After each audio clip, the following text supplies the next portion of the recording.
Welcome to the latest episode of Five on the Floor on the Five Reasons Sports Network. Thanks for joining us on your favorite podcast app, on Apple Podcasts, on Android, Spotify, or the Five Reasons YouTube channel. Also, check out Off the Floor.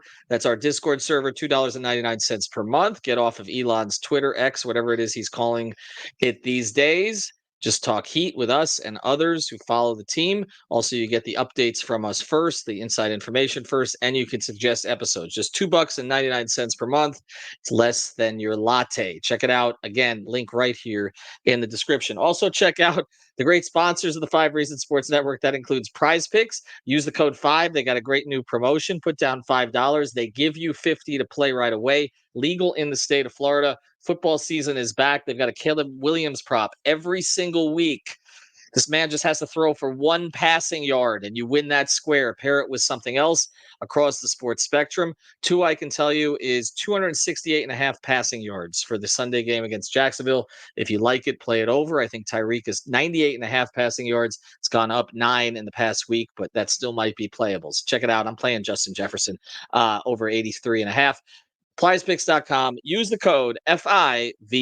And now, today's episode. Down the Biscayne. Yikes. Five on the floor. Ride for my dogs. Where here's the thing. You can check the score. Hustle hard, couple scars. Wearing bubble frogs. Just like Butler said, you in trouble, y'all. Kept the floor playing. Got it all banned. Y'all seen the block. Stop with one hand. And Pat we trust. Inspire, have the guts. We're here to bring the heat. Y'all can hang it up. Welcome to Five on the Floor, a daily insider show on the Miami Heat and the NBA, featuring Ethan Skolnick, Greg Sylvander, and Alex Toledo, plus others from the Five Reasons Sports Network. All right, welcome back to Five on the Floor. Here's today's floor plan. I'm Ethan Skolnick. You can follow me, Ethan J. Skolnick, and at Five Reasons Sports. I got Greg Sylvander. You can follow me at Greg Sylvander. Make sure you check out recent episodes. Did one with Alex Toledo, our guy Tropical Blanket, getting into whether or not the Heat really belong in the fourth tier in the Eastern Conference, which is where the Hoop Collective podcast has them. Also did an episode with Brady Hawk, based on the information I have, that really there are two starting jobs that are locked up for training camp. So Brady and I went through a bunch of other three-man combinations, whether it was Hero, Rozier, Jovic, Hero, Rozier, Highsmith, Jaquez in there somewhere, maybe Rozier, Robinson, Highsmith, Rozier, Robinson, Jovic, maybe Ware. All of these different guys, kind of pair them together. Which ones do we like? Which ones don't we like? That's going to be the big topic of conversation. Also, the Heat have announced that training camp, we've known this, we've been telling you, we'll start on the 30th. It actually starts the 1st, but 30th is Media Day. So Media Day will be in Miami. Every other year, the Heat go to the Bahamas. They're going to Baha Mar again, which they did 2 years ago. Actually, the Sixers are going to be down the street at Atlantis, which used to be the spot for the Heat down there. And the Heat will be there pretty much all week. Well, they will be there all week, all the way through that Saturday. So they'll be there Monday night through Saturday. Practices starting Tuesday morning. So the big topic out of training camp is going to be the starters. But we're going to go back in time here a little bit. We got Greg back. We had Sean in the interim skewering our list. He wanted Shane Battier much lower. He wanted Steve Smith much higher. He wanted Kevin Edwards on there somewhere. Just a lot of demands by our guy, Sean. Of course, we didn't talk positions while he was on there with us. But now we're at 32. We've gotten through 32. It's my turn. And I made a list of guys that others have suggested to us as possible contenders for these final 8 spots, and I can tell you there's more than 20. So there's going to be some interesting players that are not going to be making it here and across the eras, and we can kind of go through it as we go forward. But should I go through the whole list again? Can I go through the whole list again? You know what? Let me do it. I have it in one place. I'll blitz through it. Here, I actually sent it to Sean, so I'm going to cheat here because I can't go through the whole thing again and figure it out. Are you ready? Let's do it quickly. Excuse me. Dwayne Wade, LeBron James, Jimmy Butler, Alonzo Mourning, Chris Bosh, Shaquille O'Neal, Tim Hardaway, Bam Adebayo, Goran Dragic, over Udonis Haslem. Okay, we may take the one mulligan and correct that by the end. Glenn Rice at 11, Eddie Jones, Jamal Mashburn, Mario Chalmers, Shane Battier, Tyler Hero, PJ Brown, Brian Grant, Ray Allen, Lamar Odom, Ronnie Cycli, Duncan Robinson, Dan Marley, Anthony Mason. Sean had Mason higher than you did. So you had an issue with your own pick there. He had him 21. Jason Williams, Birdman, Caron Butler, Mike Miller at 28, Grant Long at 29, Steve Smith at 30, Antoine Walker 31, Gary Payton 32. Okay. Here's some of the players we haven't picked. I'm not going to give away the names. I'm just going to give away, description. Attributes. All right. One guy with the golden arm now on the staff, one of the better shooters in Heat history. Another guy who had one very successful season with Miami where they got the 1 seed, a recent player who played the power forward position, who made a big impression but didn't stay, probably should have stayed because he'd still be an effective player in the NBA, was his choice. Another guy that's Greg has said he will not choose, who's one of the top 5 rebounders in Heat history. Another guy who was the one that Jimmy Butler wanted as the big star addition and did carry the team for a couple of months when the other stars were hurt, is going to the Hall of Fame, but not really for what he did with Miami. Another guy who was the number 2 overall pick in the draft, who came back like 4 other times, who Alex is probably going to pop on the podcast and make a case for. Another guy who I can tell you is being picked 40th because Sean and I agreed on this. Keith Askins is going on this list somewhere. Another guy who was nearly and probably should have been Eastern Conference Finals MVP 2 postseasons ago. Another guy who is now with the Cleveland Cavaliers, but was starting on a finals team. Another guy who didn't play so much or so well for the Lakers last year, but was starting on a finals team. Another guy who was the best early point guard in Heat history and a big fan favorite. Another guy who was a starter on the Timmy Zoe teams and actually was 4th in the league in most improved player voting at one point, one of the better shooters in Heat history. Another guy who was part of the rotation and has been part of this network. I may lean to him for that reason. Really good guy, still playing overseas, point guard. Another guy known as the Warden. Another guy who was a 1-year starter for this team, or actually a half-year starter, right? A half-year starter, but kind of tore up Milwaukee in the playoffs after coming over in a big trade. Another guy who's likely going to the Hall of Fame, not for what he did in Miami, but is a big fan of what his time in Miami, who also was on that finals team in the bubble. Another guy who had a great, I don't think this guy's a serious consideration, but he won 3 Rookie of the Month awards 4 years ago. He's currently playing overseas. Another guy who was a rookie revelation last year, probably has a chance to get higher on this list. I don't know if he makes it right now.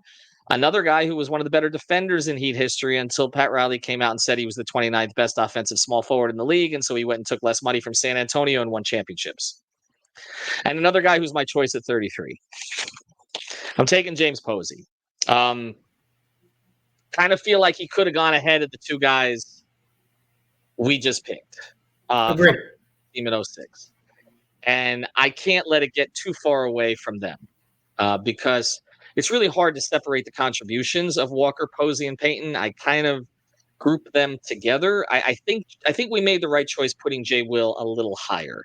His responsibility level was higher. He was a full-time starter ahead of Gary Payton, whereas Walker and Posey were kind of alternating as starters depending on the time of year, situation, changed who would close. But here's the reason I could have gone with Posey over Walker. He closed more games than Walker did. That's for sure. Right. And if you're closing games on a championship team and you are a defender in this organization, and he also made some big shots, there's not the moment with James Posey that there was with Gary Payton or even the game that there was with Jason Williams. So again, I can see putting him behind them, but I can't have him lower than 33. The organization liked what he comes. Now, he didn't come to camp in the best shape the next year. It kind of went downhill a little bit, but he contributed to a championship team in an important spot as a 3-and-D player, which is something that the Heat value a lot.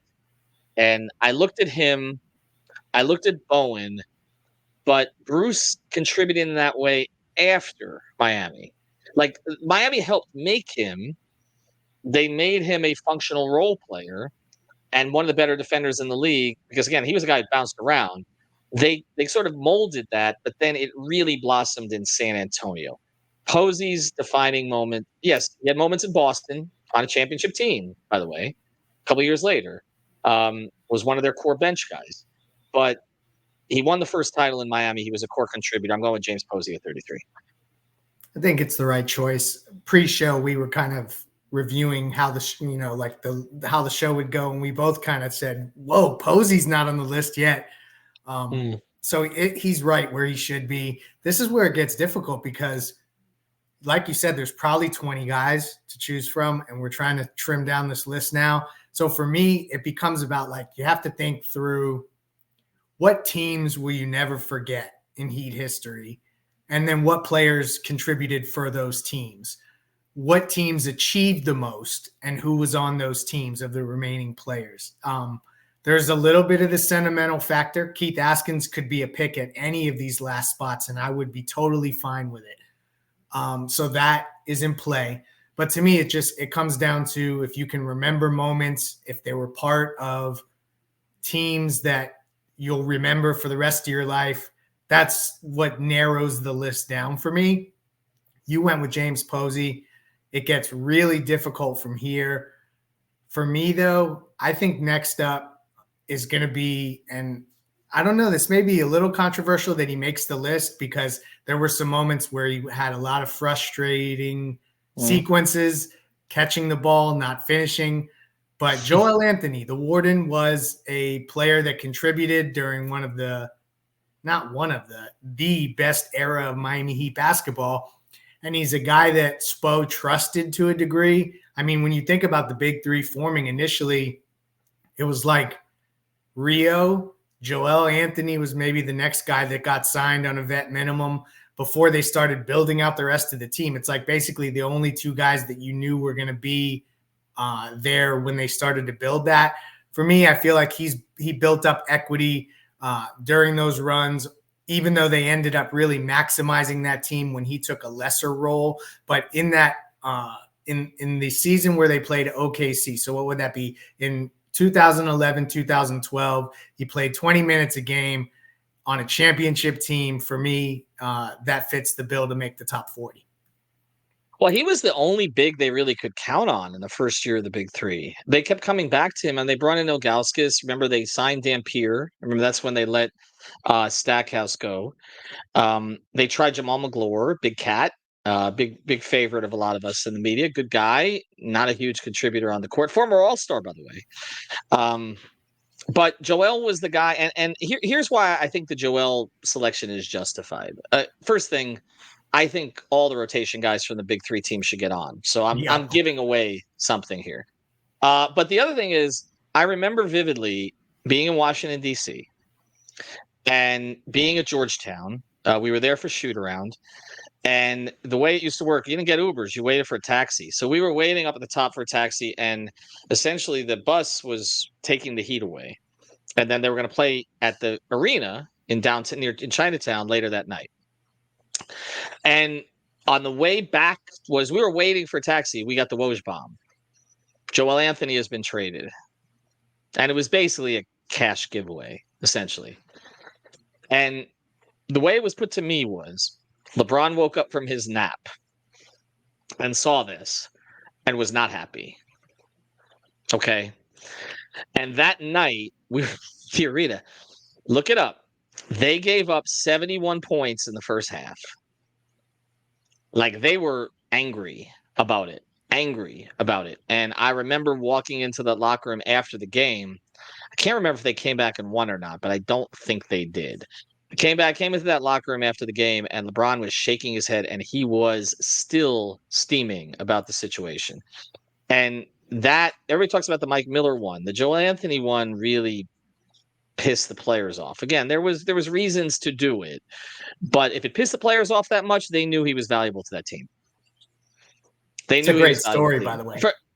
For all the flaws. I was just, as you walk in, it's just like, okay, this is going to be an ugly scene here today. And, this was, I mean, I liked when they practiced in that gym, because that was like the gym where Patrick used to practice and Dikembe and all them. But yeah, they were angry about it. And so, yeah, we can make fun of a lot of the things that, Joel didn't always look right on the court and everything, and they needed Birdman. And so I think it's correct to put Birdman higher. He made more of an impact in a compressed period of time, but I think it's fair to put him there. I will say, before we go to break here, that the idea that you put Joel Anthony ahead of a guy who did it with blocks and had the triple-double numbers that he had at all the rebounds, I do think that's going to be slightly controversial. But again, that's it's your list. It's my list. I'm not picking the guy who did it with blocks. I'll go on record as being that guy. No problem. Well, the crazy thing is it's going to have to end up being me, and that there's great irony in that. Although I liked Hassan personally, it was the people around him who had issues with me for whatever reason. But yes, so there we are. All right, well, let's talk about our sponsor here, and then we got two more on this one. These are getting more difficult. Do want to mention, again, a great sponsor of the 5 Reasons Sports Network, our friends over at Water Cleanup, based in Boca Raton, service the entire Tri-County area. Michael Robert and his team, from the first leak all the way through the process. Make sure you reach out to them before it gets worse, though. Again, they've got you covered every step of the way. They'll work with you as you work with your insurance company. They're your one-stop water and mold cleanup shop. Choose them because they're honest. That's the biggest reason I give everybody. There's a reason they got more than 100 5-star reviews on Google. So go check them out. Water Cleanup of Florida. It's WCUFL.com. Again, that's WCUFL.com. Water Cleanup of Florida. If you've got the schmutz, They got the guts. all right, here we are. I'm not going to pick a song right now. I want there to be tension built for the last four. I told you I'm not picking Askins yet. Again, we have to. I think Keith is a ceremonial 40. I probably shouldn't have given that away, but I gave that away with Sean. I would look seriously at Sherman Douglas here. He was such a fan favorite early on. I feel like we're not aging ourselves. We're actually doing the opposite. We're catering to our audience by not having picked him to this point. I'm looking at moments. Okay? I'm looking at moments. And if you look at guys who made serious contributions to playoff runs, the ones on this list that would qualify: Jay Crowder, PJ Tucker, Caleb Martin, Norris Cole, and to a degree, Kyle Lowry. There were moments in there. We got to give him that. Gabe Vincent. And then also, I think to some degree, Strus and Vincent also, right? Yeah.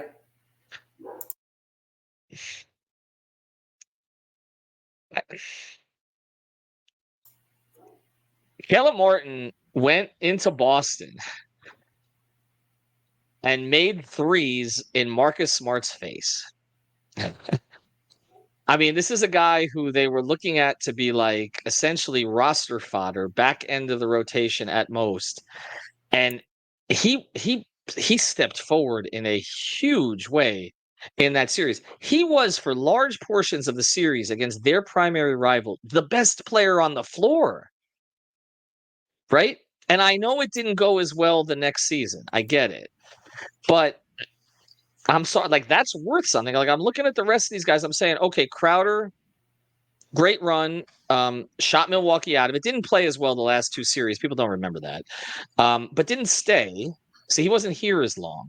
And they made a choice between Caleb and PJ Tucker, and they chose Caleb. I mean, they would have liked to have kept them both, but we've talked about what happened there quite a bit. I think the contribution, exceeds Max's, although Max hit the shot that got them into the playoffs in the first place. I think he's going to have to be seriously considered in the Final Four here. But Sean Leonard doesn't have playoff moments that I remember. Now, maybe I'm just I'm old, but my recollection is not where it should be. But I don't remember. I would remember. He doesn't have moments. Norris has some. Now, Norris, the biggest moment for Norris, though, I remember is the Boston game early on in his rookie year. And you're like, wow, they've solved the backup point guard problem, because this was a problem the previous year. They tried Arroyo, they tried Bibby, and they went out and drafted Norris because, again, there was Cleveland State. There was some familiarity with Bron and all that. But also it was, this was a guy who was a big game player, played a lot of games at Cleveland State in the tournament, all that. And then I remember he made the huge shot against Boston, and he stayed in the rotation for the 27-game winning streak. Okay. But I'm going to go with Caleb because, it's one of, like, if you look at it, it's not one of the 10 best playoff series performances in Heat history, because several players have multiple. Okay. Obviously, Dwayne, Jimmy, LeBron, to a certain degree, Shaq, Zoe, etc., Bosh. But if you're talking about the 10 players in Heat history who had the best series in Heat history. If each player can only get one chance on the list, Caleb's in the He's top one of the 10. 10 players. He's one of the 10 players. So I'm putting him at 34. And just to further... Or 35, I'm sorry. To further exemplify, I think, Caleb Martin and what the Heat thought of him, I mean, they offered a long-term contract for him to stay, which he obviously kind of botched that whole scenario. Right. But the Heat wanted to lock him up long-term. So I think that although I was a little unsure whether he'd make this list because it was like a brief period and kind of the apex of everything. And then him going to Philadelphia just sucks. So I don't know. There's a part of it that it's tough for me to accept the fact that Caleb's not around, but the Heat, they wanted him here. They wanted him here long term. Mm-hmm. So I think that's a good thing in terms of getting him on this list. So now it gets difficult. And you keep saying it gets difficult. It's been difficult for 30 picks, my friend. Like, what has it been easy? This list is not easy at all. This is true. I guess that's just me trying to bridge my thoughts. So the guy that I'm going with here played 5 seasons in Miami.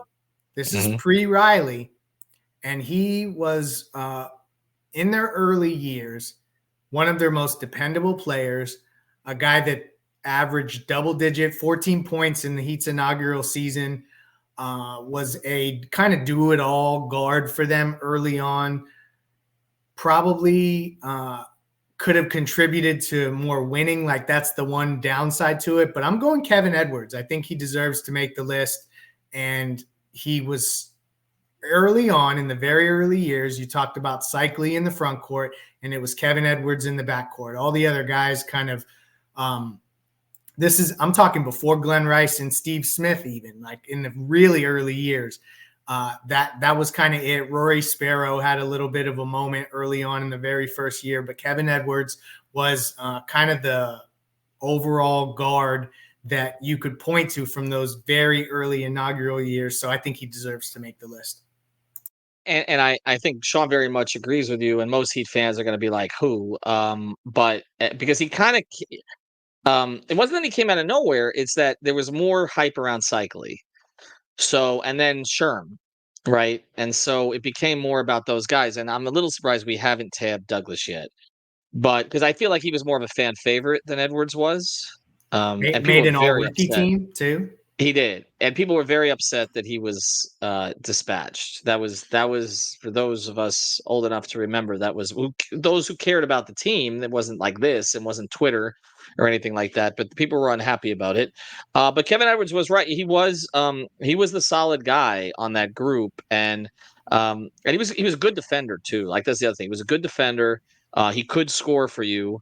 You know, they had guys who I think were better in short flashes. Like Jimmy Jackson had like a 3 or 4 month run that we're not going to talk about much here because nobody really remembers that season. So they had 2 guards who maybe were more skilled. But I'm okay with the Edwards pick there. In fact, I'm okay with all 4 of our picks today. But it does leave us in really dangerous territory for our last 4. So I'm gonna just read out the list, and then maybe we can have people make their choices of their last 4. We'll put this on the Discord and maybe even on Twitter. Here's some guys competing for 4 spots in my mind: Wayne Ellington, PJ Tucker, Hassan Whiteside, Kyle Lowry, Michael Beasley, Keith Askins, Kendrick Nunn, Jaime Jaquez. Probably not yet for Jaquez. Probably not enough time for Nunn. Andre Iguodala, Jay Crowder, Bruce Bowen, Max Strus, Gabe Vincent, Bimbo Coles, Vashawn Leonard, Sherman Douglas, Norris Cole. We got 4 spots left. Sheesh. I know who you're not picking. Now, let me ask this. Would you not pick Lowry? No, he's not going to make it for me. Not at all. So you would not pick Lowry? You would not. Would you pick Beasley? No, I don't think he deserves to make it either. Too much of a disappointment. What about Dion? No, too much of a short flash. Not even in contention for me. You know, and I really like JJ. Like, James Johnson on that team was probably my favorite player at the time, but he's not even in contention. I want to forget that entire era of Heat basketball. That was probably my least favorite era, and I think y'all know why it coincides with a certain center being on the roster. Well, would of those guys, would Ellington be somebody that you might consider? He bought I in. don't think he did enough. I think like if you're going to do Ellington, it's hard to not go Vashon because Vashon started on Yeah. a conference finalist. Fair. All right, so let's do this, and maybe we can narrow it down a little bit because I know who you won't pick. I can tell you of those guys, there's one I would consider. I'm not going to say which, but there's one I would consider. I can tell you some of the guys I'm looking at. I'm looking at Norris. I think being a core contributor on that team. I mentioned Keith Askins. I mentioned Max. Being a starter on a finals team is meaningful, particularly when you played a role in it. He played ahead of Duncan, too. We had Duncan at 21 on this list. Crowder is a consideration for me. Tucker is a consideration for me. James Jones. I love JJ. He didn't play enough on that team, which is why, and this is the one, it's funny, of your picks, and I know there's some of mine that people don't love, of your picks, the one that I think went too high wasn't Mace, it was Mike. Even though I'm like the last person to say that because I defended Mike through everything, but I feel like Mike was more promise than production, which was not his fault. It was just he didn't. When they rolled out 9 guys for the 27-game winning streak, Norris Cole was one of the 9. Mike was not. Good point. Joel was not. Norris was. We've got the other 8. Norris is going to be in my final 4 somewhere. Because that is the most significant stretch of Miami Heat history. They won 27 straight games in the midst of winning 66 and a championship. And everyone has to make the list. That's part of that. Everyone has to make the list. Everyone has to and if Mike's going to make the list, Norris has to make the list because Norris made more of a contribution to that particular team. Even though I'm not saying he was a better player, I'm just saying he made more of a contribution to that. And JJ, unfortunately, was behind Mike. So he was really like the 11th guy on that team. He made other contributions in other teams, but yeah. But anyway, there's a lot of different ways that we could go with this. We'll debate it as we go forward. Thanks to our sponsors, Prize Picks. Get in there with that code 5 F5VE. Check out the other episodes here on the feed. We're getting close to training camp, everybody. We have almost made it through. We've almost made it through. We're getting there. I have a good one, everyone. Thank you for listening to the 5 on the Floor on the 5 Reasons Sports Network. After all, someone needs to listen to my dad.